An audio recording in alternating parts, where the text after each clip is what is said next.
이 시간 하나님께서 주시는 말씀은 요한복음 7장 53절부터 8장 11절 말씀입니다. 우리는 보통 비정상적인 사람들이나 혹은 어떤 일탈 행동을 하는 사람들은 평범한 사람들의 입장에서 봤을 때에 굉장히 큰 불안거리로 작용을 하게 됩니다. 무엇인가 정상인과는 다르지만 때로는 그들이 우리와 어떻게 구체적으로 다른지 표현하기가 어렵기 때문에 거기서 느껴지는 불안감이 굉장히 크다는 것을 알 수 있습니다. 설령 나쁜 일이 우리에게 생긴다 할지라도 그것이 구체적으로 우리가 알고 있는 나쁜 일이라면 그거를 대비할 수 있는 그런 준비의 시간을 가질 수 있습니다. 설령 나쁜 일이지만 벌어질 일이기 때문에 그것에 대한 그 불안감은 앞으로 일어날 어떤 일이 벌어질지 모르는 그런 두려움에서 오는, 그런 염려에서 오는 그런 불안감보다는 오히려 나쁜 일을 기대하는 것이 그 불안감이 더 적다고 합니다. 어떤 일탈적인 사람, 정상적이지 않은 이상한 사람을 만났을 때 그들이 두려운 이유는 바로 그것입니다. 그들의 마음을 읽을 수가 없기 때문에 그들이 어떤 행동을 보여줄지 모른다라는 염려가 있기 때문입니다. 그러나 우리가 살고 있는 이 사회는 법적으로나 아니면 의학적으로나 사회학적으로나 아니면 심리학적으로 어떠한 사람들에 대하여 내리는 정의 같은 것이 있습니다. 이런 사람은 이렇다, 저런 사람은 저렇다라는 식으로 규정을 짓게 된다는 것입니다. 예를 들면 채식주의자나 예를 들면 살인자나 도둑이나 아니면 화를 잘 조절하지 못해서 앵거 매니지먼트를 하지 못하는 이런 사람들, 이러한 용어들을 사용하여 우리는 그 사람들을 규정합니다. 이번 달 우리 교회 추천 도서 중에 이 채식주의자라는 책이 한 권 있었는데 우연히 그 뒷부분을 좀 한번 보았습니다. 그런데 거기에 그 책에 대하여 여러 비평가들이 써놓은 어떤 평가 같은 말들이 좀 있었어요. 거기에 따르면 뭐라고 말하냐면 범법자나 아니면 일탈행위를 하는 사람들이나 조금 이상한 사람들은 그 사람들을 부르는 수많은 세부 명칭을 두는 이유는 그들을 법이나 아니면 사회적이나 의학적인 어휘로 호명할 때 그들이 지닌 불안성이 이해 가능한 대상으로 순환되기 때문이다라고 표현을 하고 있습니다.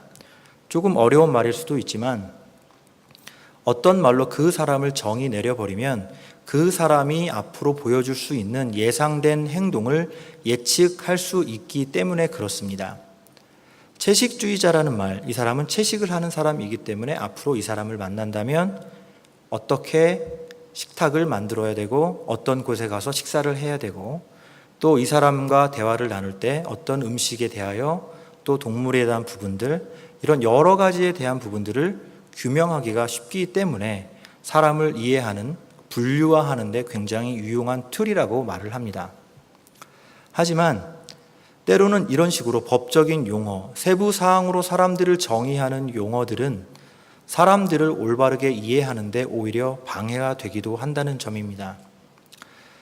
법적인 용어로 범죄자라는 말을 할 때에 어떤 살인자라고 불렸을 때 군대에 나가 나라를 위하여 싸우다 적을 죽인 사람을 향하여 우리는 그들을 살인자라 말하지 않습니다. 다른 용어로 그들을 영웅이라 말할 수도 있을 겁니다. 어떤 도둑질한 사람을 향하여 도둑놈이다라 부르지 않는 경우가 이런 경우도 있겠는데요. 가난한 가정에서 태어나서 경제적으로 직업을 얻기가 너무나 어려운 경기 상황 속에서 굶고 있는 자기 자식을 위하여 어쩔 수 없이 물건을 훔친 사람에게 물론 도둑이지만 그를 단순한 범죄자, 도둑이다라고 우리가 치부할 수가 없는 그런 이유도 마찬가지입니다. 또한 채식주의자인 사람한테 그 사람이 단순히 채식을 원하는 사람인지 아니면 몸이 건강이 나빠 채식을 해야 할 수밖에 없는 상황이기 때문에 그 채식을 하는지 그것을 우리가 정확하게 규명하지 못할 때가 있다라는 겁니다. 이처럼 어떤 용어를 통하여 사람들을 정의할 때에는 그것이 사람들의 본질적인 가치를 놓쳐버릴 수 있는 단점이 되기도 한다는 것입니다. 오늘 우리가 본문에서 만난 이 본문에 나온 여자는 가늠한 여자다라고 불려지고 있습니다. 방금 말씀드린 것처럼 이 여인은 가늠한 여인입니다. 법적인 용어로 죄를 지은 여자이고 부정한 여자이고 남편을 배신한 사람이고 그리고 사회적으로 무리를 일으키는 정말 사회적으로 처벌받아야 될 나쁜 대상이 바로 가늠한 여자라는 것입니다. 오늘 본문 말씀에서는 이 여인의 이름이 나오지도 않습니다. 이 여인의 나이가 몇 살인지 나오지도 않습니다. 이 여인이 어디에서 온 여인인지 나오지도 않습니다. 보통 성경을 읽을 때에 어떤 사람의 이름이 등장을 하면 우리는 그 이름을 누구누구의 아들 누구 혹은 어느 지역에서 온 누구 이런 식으로 지명이나 아버지의 이름, 부모님의 이름 이런 식으로 무엇인가를 더 붙임으로써 어떤 사람에 대하여 소개하며 그 사람이 어디에 속해 있는지를 규정하고 있다는 것을 알 수 있습니다. 율법이라는 것, 이 율법이 정한 법, 성경에서 말하는 모든 법은 대부분의 법은 율법을 근거로 많이 사용이 되고 있는데요. 이 율법이라는 법이 예수님께서는 굉장히 많이 그 율법을 행하는 자들에게 비난을 할 때가 많이 있습니다. 오늘 말씀에 등장하는 바리새인이나 서기관들을 향하여서도 예수님께서 많은 갈등을 맺고 있습니다. 이들은 율법을 기준으로 하여 사람들을 정의합니다. 그 율법을 정의한 그 율법에 따라 그 행위가 율법에서 벗어날 때 그들을 처벌합니다. 그들은 본질적으로 그 사람들이 어떤 사람들이고 그 율법을 대기 전에 그 사람들의 본질적인 가치가 무엇인지 어떤 삶을 살았는지 왜 이러한 행동을 할 수밖에 없었는지에 대한 그러한 고민들을 하기보다는 그 법으로 그들을 잣대로 매겨놓은 다음에 처벌하기 급급하고 그 처벌할 수 있는 권리를 가짐으로 자기들의 그런 지위를 더 곤고히 만들고 있다는 사실입니다. 그러나 예수께서는 율법이라는 것이 사람을 규정할 수 있는 좋은 틀이기도 하지만 그러나 율법이 만들어진 본래의 의미에 대하여 말씀하십니다. 율법이라는 것은 하나님 앞에서 올바른 삶을 살게 하기 위한 기준이 될 수 있는 법이지만 또한 그 율법 때문에 사람이 존재하는 것이 아니라 사람의 가치와 사람의 생명을 존중히 여기기 위하여 율법이 존중한다라는 것을 말씀하고 계시는 겁니다. 율법이 말하는 그런 처벌의 우선순위를 두는 것이 아니라 바로 죄를 지은 그 사람 당사자를 바라보시는 것이 바로 예수님께서 그 사역을 통하여 우리들에게 보여준 좋은 모범이 되는 것입니다. 오늘의 본문에 나타난 이 가늠한 여인의 경우도 마찬가지입니다. 이 여인의 경우 율법이 말하는 그 범죄한 그 사실만을 놓고 본다면 이 여인은 벌을 받아 마땅한 여인이라는 것입니다. 그러나 재미있는 것은 이 여인의 나이와 이름과 출신, 이 여인을 알기 위하여 소개할 수 있는 정보가 부재한다라는 것이 반대로 우리에게 이 여인이 어떤 여인인지 상상해 볼 수 있는 좋은 기회를 주는 계기도 된다는 점입니다. 많은 성서학자들은 이 여인을 세 가지 정도로 분류합니다. 세 가지 상황으로부터 가늠하다 잡힌 여자로 보는 경우가 있습니다. 첫 번째는 그 사실 전에 먼저 율법에서 말하는 가늠한 사람들이 어떻게 벌을 받는지에 대한 말씀을 본다면 레위기 20장 10절에 따르면은 누구든지 남의 아내와 가늠하는 자 곧 그의 이웃의 아내와 가늠하는 자는 그 간부와 음부를 반드시 죽일지니라 라고 말합니다.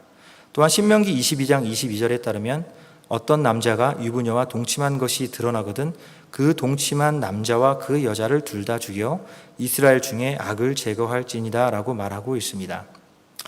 이 말씀 두 구절에서 볼 수 있듯이 이 간음을 할 때에는 바로 남자나 여자나 공평하게 그 죄를 저지른 사람이 잡혀야 되고 그 두 사람이 죽음으로써 그 처벌을 동등하게 받아야 된다는 점입니다.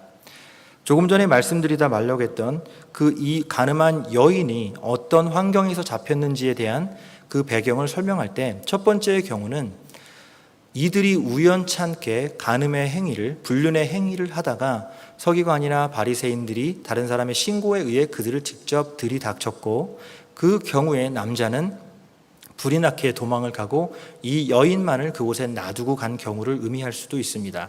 이 경우 이 여인은 끌려왔지만 남자는 아직 체포되지 않은 상황일 수 있다는 것입니다.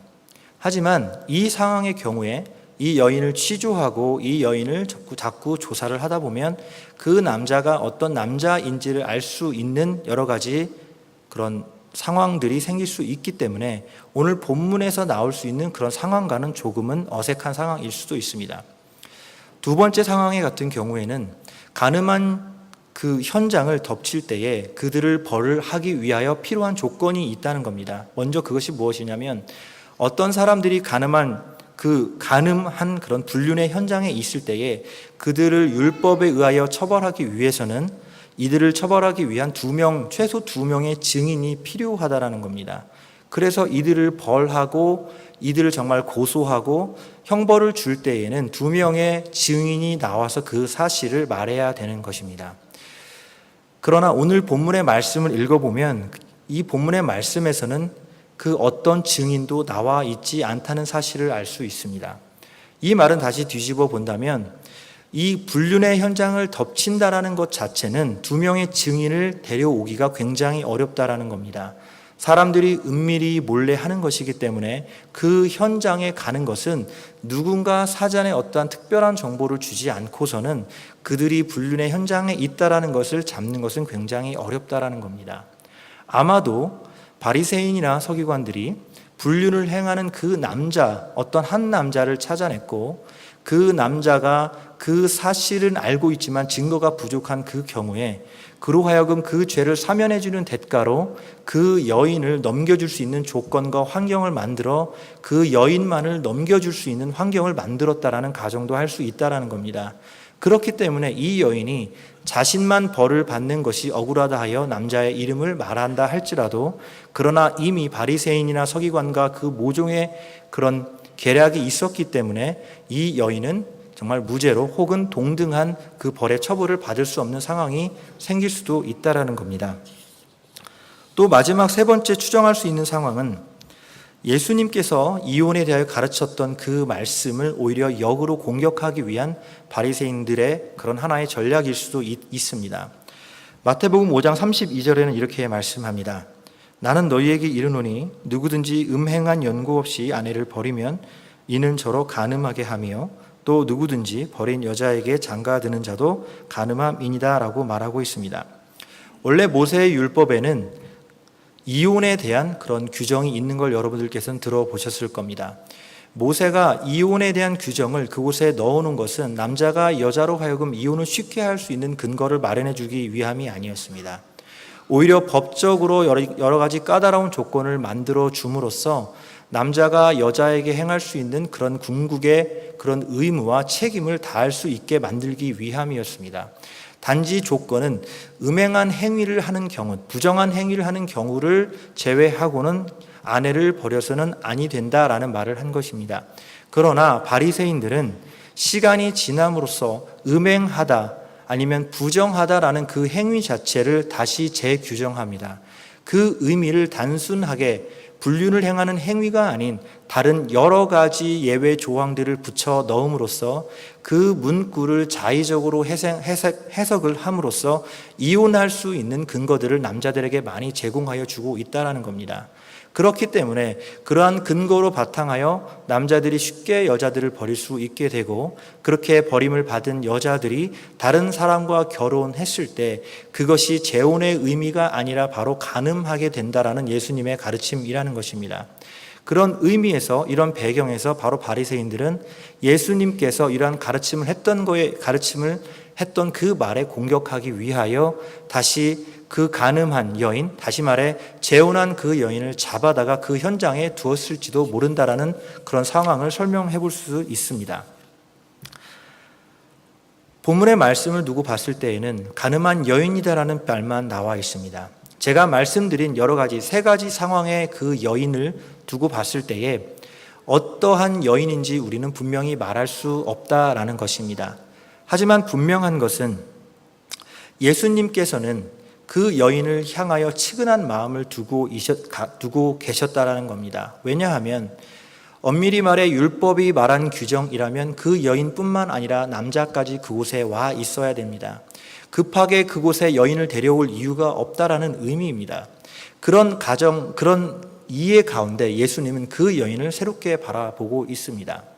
또한 그것이 바로 바리새인과 서기관들이 예수님을 향한 그런 하나의 음모임을 예수님께서는 알고 계신 것입니다. 오늘 말씀을 읽기 그 이전 전장을 보면 7장을 보면 예수님께서는 갈릴리에 계시다가 예루살렘으로 들어오십니다. 초막절 명절을 보내시기 위해 예수님께서는 예루살렘에 들어오셨고 그 명절 있는 그 휴일이 있는 그 기간 동안에 사람들에게 많은 것들을 가르칩니다. 당신께서 하나님으로부터 보냄을 받은 자이고 또한 자신을 믿는 자들은 그 마음에서 그 심령에서 생수의 강이 흘러나온다라는 말을 가르쳐 줍니다. 이런 식으로 본인에 대하여 자꾸 증거하는 말을 할 때에 그 말을 들은 바리새인과 서기관들 그리고 성전에서 일하는 자들이 참남한 마음으로 예수를 고소코자 하고 또 예수를 잡아넣고자 하였다는 것입니다. 그리하여 성전을 정말 관할하는 그곳의 경찰 같은 역할을 하는 아랫사람들을 시켜 예수를 오히려 7장에 잡아오라고 시켰습니다. 그러나 예수께서 가르치는 그 내용을 듣고 오히려 사람들은 그 예수님께서 가르치는 것은 그 이전에 가르치던 사람들의 그 가르침과는 다르다라는 말을 오히려 역으로 전한다는 겁니다. 그러다 보니까 바리새인이나 서기관들은 그들이 오히려 그 아랫사람들이 그리고 또 그 예수님을 따르는 그 군중들이 오히려 예수를 믿는 미친 사람이다. 그들이 율법을 잘 알지 못하는 사람들이다. 어리석은 사람들이다라는 생각을 하고 그런 마음 가운데 바로 명절이 끝나는 그 다음 날 바로 이 가늠한 여자를 어디에서 준비를 해 온 것입니다. 급하게 이 여인을 데려옴으로써 예수를 공격하고 또 예수를 공격함으로써 예수의 가지고 있는 그 권위를 무너뜨리려 한 것이 이들의 바로 전략이었습니다. 이들에게 있어서는 억울함을 당한 여인의 마음도 아니고 이들에게 있어서는 같이 가늠한 그 남자를 데려온 것도 중요한 이슈가 아니었습니다. 오직 예수를 처벌하고 오직 예수를 창피 주는 것이 이들에게는 가장 큰 목적이었던 것입니다. 그러나 유대의 그 율례에 따르면은 이런 명절을 다 지나고 명절 다음 날은 안식일로 쉰다고 합니다. 바로 이 안식일 날 예수께서는 성전으로 들어오셨고 그 들어오신 그때에 바로 바리새인들이 이 가늠한 여인을 데리고 예수 앞에 나타난 것입니다. 그리고 예수를 시험하기 위하여 질문을 던집니다. 모세의 율법에 의하면 가늠한 여인은 돌로 치라 하였습니다. 당신의 대답은 무엇입니까? 라고 물어봅니다. 이 질문은 난해한 질문입니다. 어떤 대답을 해도 예수님은 질 수밖에 없는 질문이기 때문입니다. 어떠한 질문을 하든 이 가늠한 여인은 어떤 안 좋은 결과를 받아들일 수밖에 없는 상황이기 때문입니다. 그 말을 할 때 예수님께서는 몸을 구부리시고 땅에 앉아 땅에 글씨를 쓰기 시작하십니다. 우리는 많이 궁금해들 하십니다. 예수님께서 땅에 무슨 글씨를 쓰셨는지. 그러나 예수님이 보여준 그 행위, 어떤 글씨를 썼느냐는 중요한 이슈가 아닙니다. 예수님께서 땅에 글씨를 쓰는 행위는 바로 이것입니다. 안식일 날에는 사람들은 직접 종이에 글을 쓸 수가 없습니다. 왜냐하면 글을 종이에 쓰게 되면 그것은 하나의 작품처럼 하나의 글처럼 남게 되기 때문에 그것은 일을 한 행위가 됩니다. 하지만 땅에 글씨를 쓴다면 그 땅에 있는 글씨는 사람들이 밟거나 비가 오거나 바람이 불면 금방 글씨가 없어지기 때문에 그것은 바로 일을 한 행위가 아니기 때문입니다. 예수님께서 간접적으로 그들을 향하여 보여주신 것은 나는 율법을 잘 알고 있고 나는 율법을 잘 지키고 있다라는 말입니다. 반문하며 그들에게 말하는 이 메시지는 오히려 나는 율법을 잘 알고 지키고 있지만 당신들은 오히려 부정한 남자를 데려오지 않고 그리고 이 여인을 죽이기에 급급한 나머지 오히려 율법을 어기는 당사자라는 그 말씀을 무언으로 던져주고 있는 것입니다. 그때 예수님께서의 대답을 정말 이 바리새인들은 기대합니다. 예수님이 돌로 치라고 할지 아니면 돌로 치지 말라고 할지가 너무나 궁금합니다. 아마 일부 여러분들께서는 내년에 예루살렘 성지순례를 가시겠는데요. 그 성지순례를 가시면 이 성전을 둘러싼 그 주위의 건축물을 한번 유심히 살펴보시기 바랍니다. 성전의 북서쪽을 성전과 이어진 그런 4개의 첨탑이 있다고 합니다. 그 첨탑은 무엇이냐면 많은 유대인들이 이 로마 시대에 많은 반란을 일으키고 문제를 일으켰습니다. 그 일으키는 시기가 명절날 많은 유대인들이 예루살렘에 모이는 그 시기와 또 성전 안에 그들이 모여서 함께 있을 때 많은 문제들을 일으켰다고 합니다. 그러다 보니 헤롯 대왕이 예루살렘 성전과 직접 문이 통하는 그곳에 첨탑 4개를 높게 만들어서 그곳에서 군사들이 그 아래를 내려다보며 어떤 부정한 일들, 어떤 폭동이 일어나는지를 그곳을 지켜보고 있었다라는 겁니다.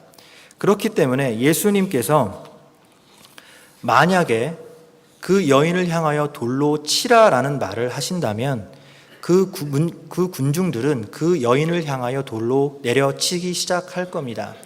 바로 그렇게 혼란한 행위, 로마 그런 법정에 허가 없이 사람을 죽이는 그 불법 행위를 보게 된다면 바로 군인들은 그곳에 진입하게 되고 그 진입한 순간 그 일을 명령한 사람을 즉시 바로 체포하게 된다는 것입니다.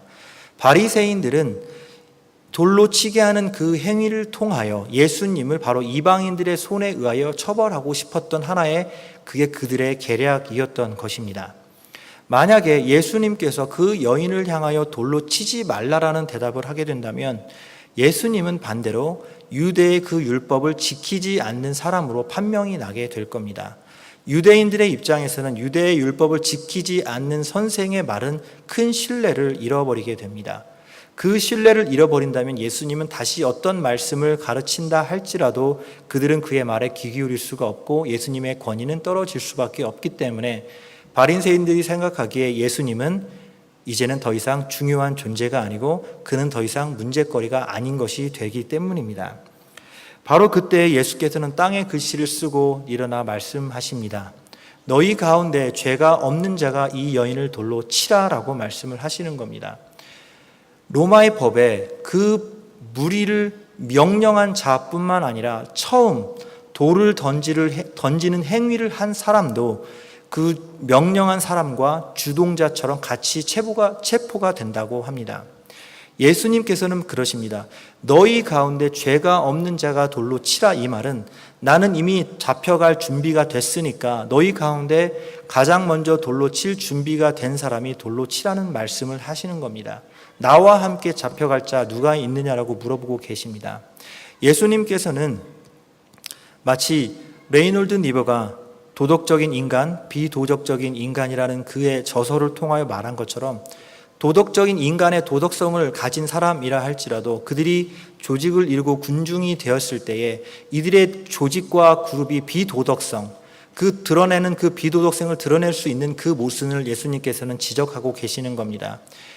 군중 속에서 자기가 책임져야 될 그 책임의 부분들이 나누어집니다. 자기가 해야 될 그 의무감도 조금씩 나누어지게 되는 것입니다.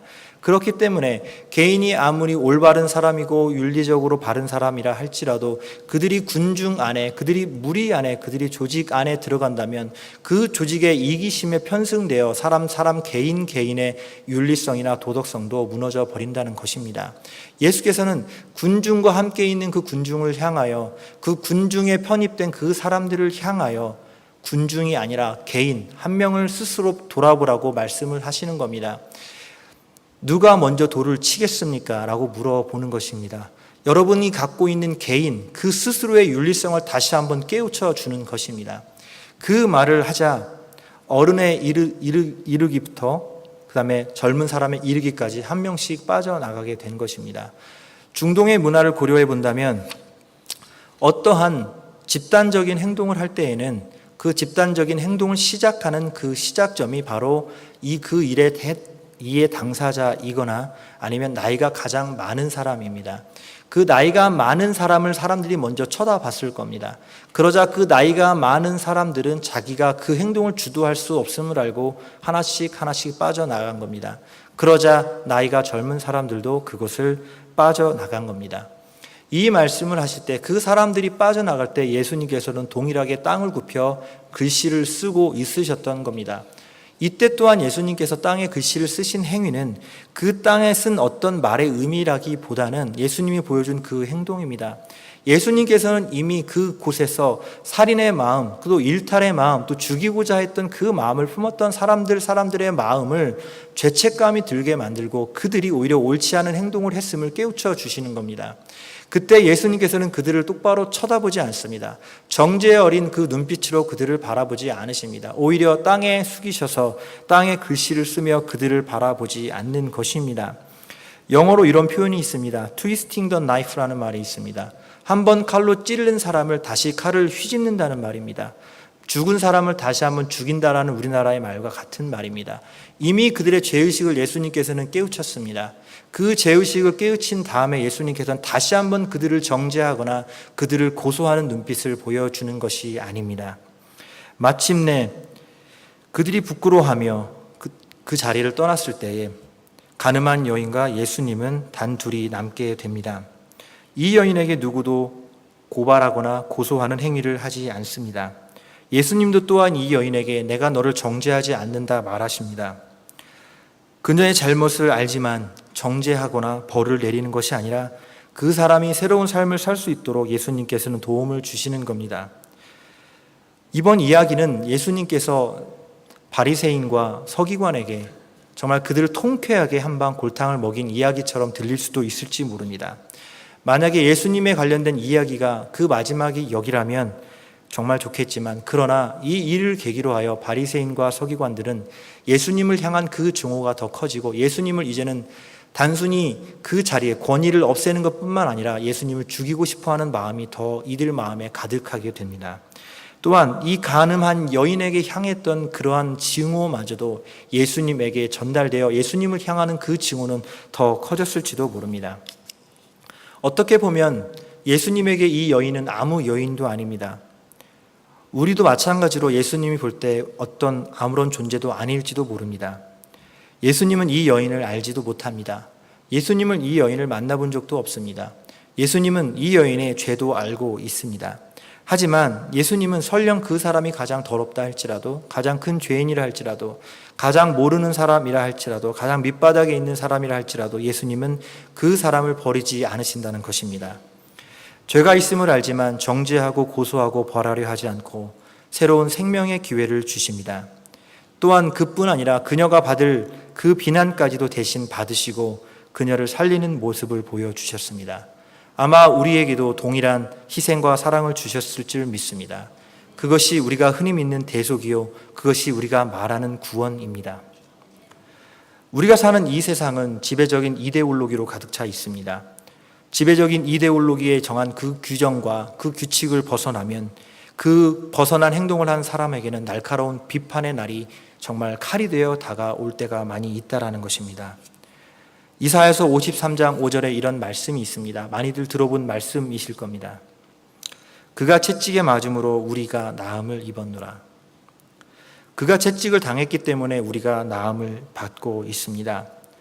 제가 목사가 되기 전에 신앙이 없을 때 예수께서 채찍에 맞았으니까 내가 믿음만 있다면 어떤 병도 나을 거라는 생각을 하였습니다. 마치 기적처럼 예수님이 아픈 사람에게 손을 얹은 그 즉시 정말 병이 낫는 것처럼 이 말씀이 온전히 내게 믿어진다면 정말 그런 병이 나을 거라는 생각을 했습니다. 단순하고 순진한 생각이었습니다. 어떤 한 사람이 우물에 빠졌습니다. 그 사람을 구해야 되는데 그 사람을 건질 만한 밧줄이 없습니다. 어떤 도구가 없습니다. 유일한 방법은 자신이 그곳에 뛰어 들어가 그 사람을 손으로 올리고 목마를 태워 그 사람이 나가게 하는 방법입니다. 그러나 그 방법을 쓰면 구하려 했던 사람은 죽을 수밖에 없는 상황에 놓이게 됩니다. 예수님이 채찍에 맞으신 건 바로 이런 상황입니다. 예수님께서 채찍에 맞음으로 우리가 나음을 입었다라는 상황은 어떤 기적적이고 신비적인 말의 의미가 아닙니다. 우리가 삶을 살며 불의하고 고통스럽고 정죄당하며 힘들어하는 우리의 인생 가운데 우리의 삶 자체가 채찍질을 당하는 것과 마찬가지일 수 있습니다. 우리를 괴롭히는 사람들, 우리를 어렵게 하는 것, 악한 영의 무리들, 우리를 계속 채찍질을 하고 있을 겁니다. 계속 상처가 나고 더 심해지고 그 상처가 나을 시간도 없습니다. 그 상처가 나을 시간이 없는 상황에 더한 상처가 생기게 됩니다. 바로 그때 예수께서는 우리의 몸을 덮어 주십니다. 우리의 몸을 덮어 주셔서 대신 그 채찍을 맞아 주시는 겁니다. 대신 그 채찍을 맞아 주심으로, 계속 맞아 주심으로 우리의 상처가 나을 때까지 기다려 주시는 걸지도 모릅니다. 상처가 낫기까지 여러분 얼마나 많은 시간이 걸릴까요? 그 상처가 없어지기까지, 우리의 그 쓰라린 마음이 없어지기까지 얼마나 오랜 시간이 걸릴까요? 바로 예수께서 채찍을 맞음으로 우리가 나음을 입었다는 말은 이런 의미가 아닐지 모르겠습니다. 우리를 대신하여 맞고 계십니다. 그를 희생하셨습니다. 우리는 흔히들 말합니다. 그리스도께서 십자가에 못 박혀 죽으셨고 우리의 죄를 위하여 죽으셨다라고 말합니다. 물론입니다. 그는 죽으셨습니다. 그곳에서 다시 살아나셨습니다. 그러나 그것이 나와 무슨 의미가 있는지 알지 못할 때가 있습니다. 나와 전혀 관계가 없는 그분이 어떻게 십자가에서 죽었다는 사실만으로 나의 죄를 짊어졌고 나 대신에 정말 죽음을 지셨는지 말할 수 있느냐라고 물을지도 모릅니다. 바로 오늘 본문의 말씀, 이 가늠한 여인과의 관계가 바로 그런 것입니다. 그 여인과 예수님은 어떠한 관계도 없습니다. 어떠한 연관도 없습니다. 우리도 예수님과 어떠한 연관도 없습니다. 그러나 그런 죄인이라 할지라도, 그러나 그런 더러운 사람이라 할지라도 예수님께서는 그들을 위하여 대신 채찍을 맞고 계시어 주신다라는 겁니다. 그가 채찍에 맞음으로 우리가 나음을 입었습니다. 우리가 설령 죄인이어도, 우리가 설령 가늠한 사람이라 할지라도 그분은 대신 채찍을 맞아줄 것 같습니다. 예수님의 사랑이 이런 것입니다. 바로 예수님의 이 사랑은 값싼 사랑이 아닙니다. 정말 비싼 사랑입니다. 이 비싼 사랑을 왜 우리는 값싼 사랑처럼 여길 때가 많이 있습니까? 이 변함없는 사랑을 우리는 누가 가질 수 있을까요? 우리는 누구를 대신하여 한 대 매는 맞아줄 수 있을지 모릅니다. 그러나 인생의 오랜 시간 동안 계속 그 채찍을 맞아줄 수 있는 사람이 있을까요? 몸에 피가 나고 정말 고통이 계속 심해지고 몸이 골마오고 부어오고 물이 차고 아파서 더 이상 살 수 없는 상황에 놓여 있을 때에 우리는 대신 그 짐을 짊어줄 수 있는 사람이 있을까요? 바로 예수님께서는 우리의 짐을 그런 식으로 짊어주셨고 우리의 죄를 짊어주셨고 우리를 구해 주셨습니다. 누구도 죄인을 향하여 돌로 치라 말하지 못합니다. 오직 그 자리에서 돌을 칠 수 있는 분은 예수 한 분밖에 없습니다. 그러나 예수께서는 돌로 치지 않고 그를 위로하며 보내셨습니다. 보잘것없는 우리들, 죄 많은 우리들이지만 예수께서 보여주신 그 사랑과 은혜가 바로 이러한 사랑이라고 생각합니다. 예수님의 사랑, 예수님의 비싼 사랑 잊지 않으시는 우리들 되기 부탁드립니다. 기도하시겠습니다. 사랑의 하나님 감사합니다. 우리는 하나님의 그 귀한 사랑을 때로는 가벼이 여길 때가 많고 그 사랑이 나에게 과연 연관이 있는지 정말 잊어버릴 때가 많이 있습니다. 그러나 하나님, 오늘 말씀을 통하여 하나님과 전혀 연관이 없었던 이 가늠한 여인조차도 하나님께서는 정말 소중한 사람으로 여겨주시고 그를 구해 주셨습니다. 바로 예수께서 보여주신 그 실천의 사랑이 바로 이런 것이라 믿습니다. 하나님, 우리는 정말 자격이 없는 자입니다. 예수의 그 대속과 구원을 받을 자격이 없는 자입니다. 예수님의 값진 그 비싼 사랑을 받을 만한 자격이 없는 자입니다. 그런데도 불구하고 우리에게 이런 사랑을 주셨습니다. 정말 하나님 감사드립니다. 예수께서 우리 구원하신 그 구원의 역사에 감사드립니다. 비싼 사랑을 잊지 않도록 하나님 도와주시옵소서. 살아계신 예수 그리스도의 이름으로 기도드립니다.